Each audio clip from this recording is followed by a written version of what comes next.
Després d'un espectacular cap de setmana a Silverstone, el Mundial aterra a Àustria al Gran Premi al Red Bull Ring, on hem viscut un cap de setmana ple de sorpreses, visites inesperades i, sobretot, una lluita pel Mundial més viva que mai.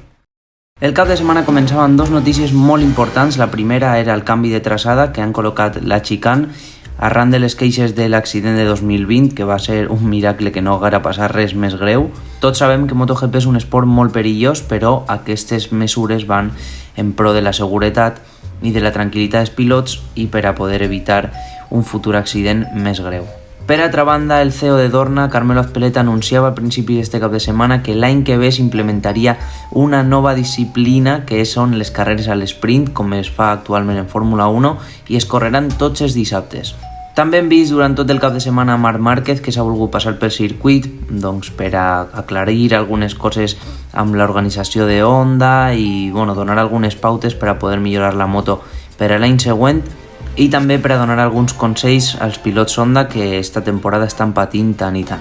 També hem vist passar-se pel circuit a Fernando Alonso, el doble campió del món de Fórmula 1, ha estat este cap de setmana per ahir, sobretot pel box d'Aprilia, ja que té una gran relació amb Massimo Rivola, que avui és l'actual director tècnic de l'equip d'Aprilia, però que van treballar junts en l'equip de Ferrari quan Massimo treballava per a la Fórmula 1. I comencem, com sempre, l'actuació d'equips i pilots amb els pilots que no han pogut acabar la carrera. Comencem amb sud-africà. Darryn Binder no ha tingut bon cap de setmana, va classificar en la 21ª posició i a falta de poquetes voltes se n'ha anat a terra, així és que resultat prou pobre per a ell. Seguidament trobem Franco Morbidelli, que realment no havia fet un mal cap de setmana, havia entrenat i classificat 7è, que tampoc està mal del tot, encara que també a poques voltes del final de la carrera ha caigut, així és que mal cap de setmana per a ell i mala temporada en general. Per altra banda tenim a Nakagami, el japonès que havia classificat 14è per a eixir en la parrilla de Widi Shida, també en la 9ª volta se n'ha anat a terra i no ha pogut completar la carrera. I seguidament en la llista d'abandonaments tenim a Joan Mir, que ha patit en la volta 1 una caiguda molt dura, un high side d'estos brutals que realment donen molta por. No havia fet mala classificació i mals entrenaments, havia classificat 8è i en la primera volta ha tingut esta caiguda que afortunadament pareix que no ha sigut res greu.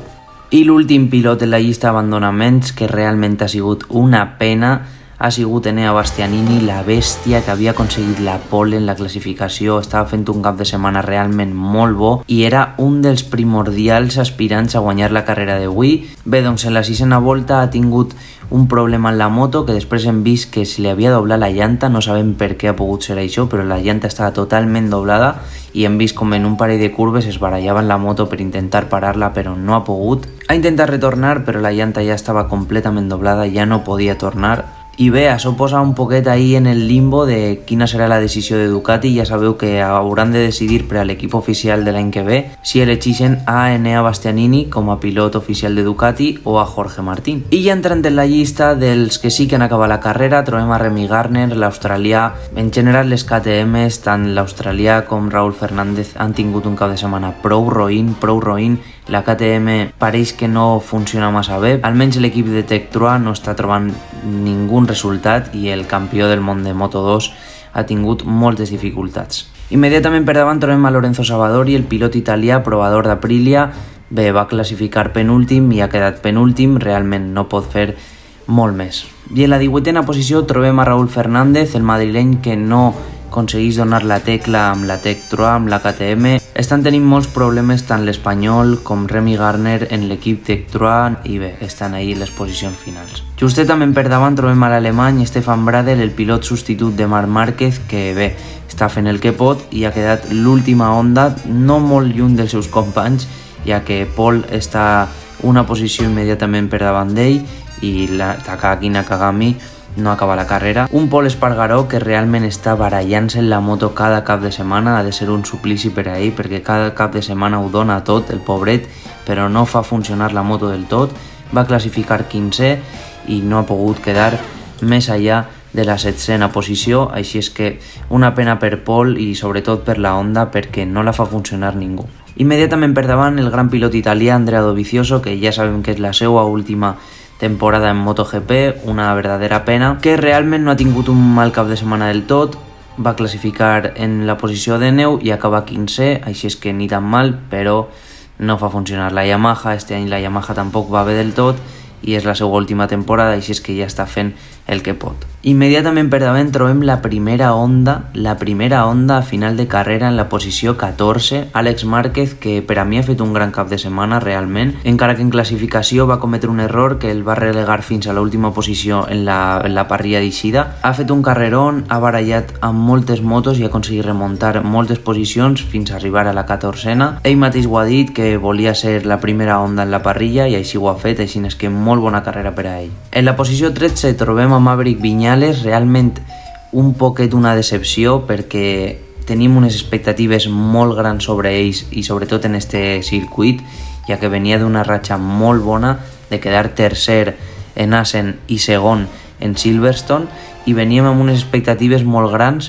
Ha començat bé la carrera, però també, com Aleix Espargaró, han tingut molts problemes amb el pneumàtic de darrere i s'han començat a desunflar a mitjà de carrera i han anat relegant posicions fins a la 13a posició. Un Maverick que havia classificat 7è i que realment estava fent molt bon cap de setmana, però ja dic, les expectatives no s'han complit. Una verdadera pena per al pilot de la marca de Noale.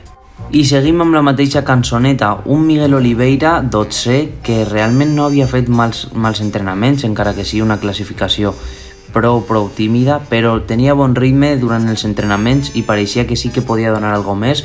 Ha començat la carrera amb molt bon ritme i amb molt bones expectatives, encara que al final ha anat baixant posicions fins quedar en la 12a. Un resultat un poquet tímid per a Miguel Oliveira, que tots esperem un poquet més d'ell. En l'11a posició trobem a Fabio Di Gianantonio, l'italià, que per a mi ha fet un bon cap de setmana, encara que es queda un poquet fosca la seva actuació, ja que és un circuit molt favorable per a Ducati i ell és l'última Ducati, però per al seu ritme i per a ser un rookie realment està fent bona temporada i per a mi ha fet un gran cap de setmana.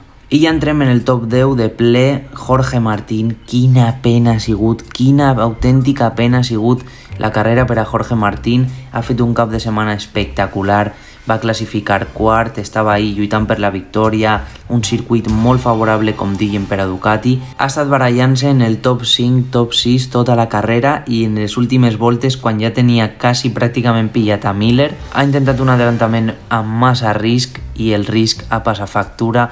Ha caigut a terra i s'ha aconseguit alçar i bé, ja era l'última volta o la penúltima volta, no li ha donat temps a tornar a remuntar i ha quedat en 10a posició.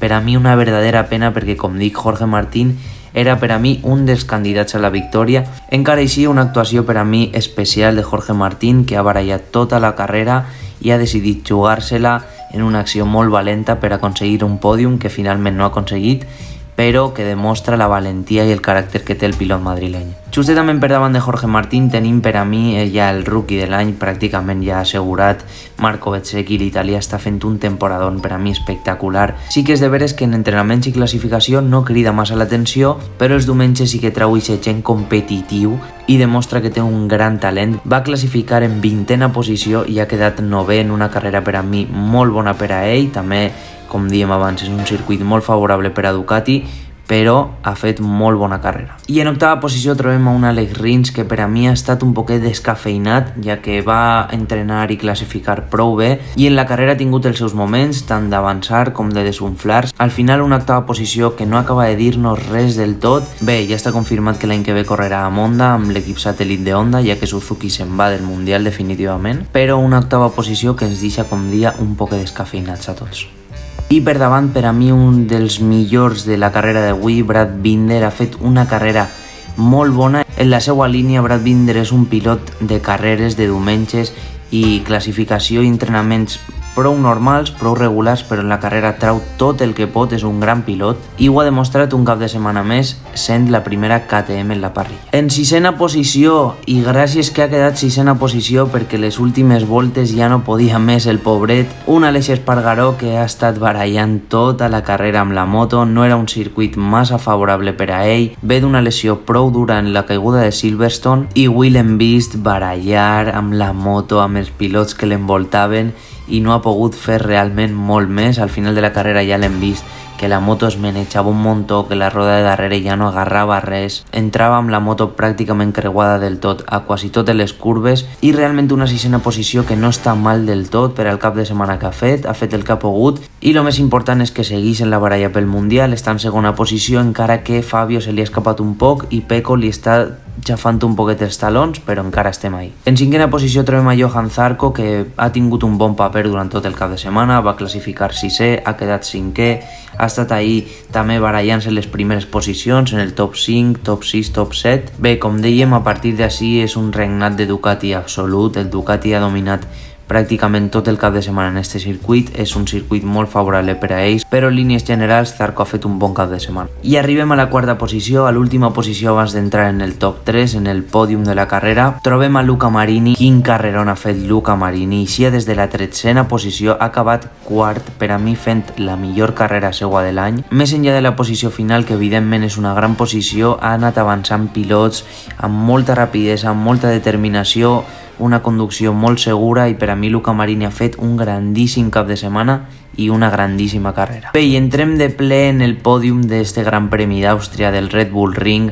Trobem en tercera posició a l'australià Jack Miller, que com sempre està ahí. Com dèiem, Ducati ha sigut dominadora absoluta d'este circuit i de tot el cap de setmana. Jack Miller no podia estar més lluny, sempre està ahí per la baralla del pòdium, de la victòria, i ha estat quasi tota la carrera barallant-se amb Bagnaia, encara que Pecco se li escapava un poquet i ell estava ahí sempre a la seva roda, a la seva estela. Finalment superat per un Fabio Quartararo inconmensurable, que ha fet un carrerón, i sí, des de la 5a posició, però tenia un munt de Ducatis per davant que corrien molt més que ell. Havia de fer una eixida prou bona i des d'ahí ja començar a avançar posicions, la posició més alta possible per aconseguir escapar-se. No ha sigut així, ha sigut una eixida prou neta, encara que no ha aconseguit escalar totes les posicions que li agradaria, ja que és un circuit molt difícil tant per a Yamaha com per a ell. Només hem de veure que el seu company d'equip, Morbidelli, ni tan sols acaba la carrera. I un Fabio Quartararo que dona un colp sobre la taula i diu: així estic jo, més líder que mai. Ha barallat per la seva posició, segueix en la primera posició del campionat. Com ell mateix ha dit, una de les seues millors carreres que ell recorda, i segueix sent el líder del campionat de MotoGP. I per finalitzar, en lo més alt del pòdium, en la primera posició trobem a un Pecco Bagnaia, que ha fet avui, ha sigut el monòleg de Pecco Bagnaia. Després d'uns entrenaments prou bons i una classificació en segona posició, Pecco avui ha fet el que havia de fer, una carrera avorrida per a la resta. Ha eixit en bona posició, s'ha barallat un poquet amb Miller, i quan ha pogut ha pillat la directa, s'ha ficat primer i ha començat a tirar, i tota l'estona mantenia una distància més o menys d'un segon i mig en el segon perseguidor. Ha hagut un moment de baralla amb Miller i Fabio Quartararo, que al final ha pogut retallar moltes dècimes i apropar-se un poc al cap de carrera, però ja era massa tard. Així és que un Pecco molt sòlid aconsegueix esta victòria en el Red Bull Ring. Ja van 3 seguides. Ojito amb Pecco, ojito, perquè ara ja sí que sí, està plenament en la lluita pel títol mundial. Així ha quedat la classificació general del Mundial després de passar per este Gran Premi d'Àustria, per el circuit del Red Bull Ring. Ha sigut un cap de setmana prou entretingut, una carrera prou bona, amb prou sorpreses, encara que Ducati ha sigut dominadora pràcticament absoluta de tot el cap de setmana. Espero que vos hagi agradat molt aquest segon resum al meu canal del Gran Premi d'Àustria al Red Bull Ring, i ens veiem la pròxima carrera a Misano.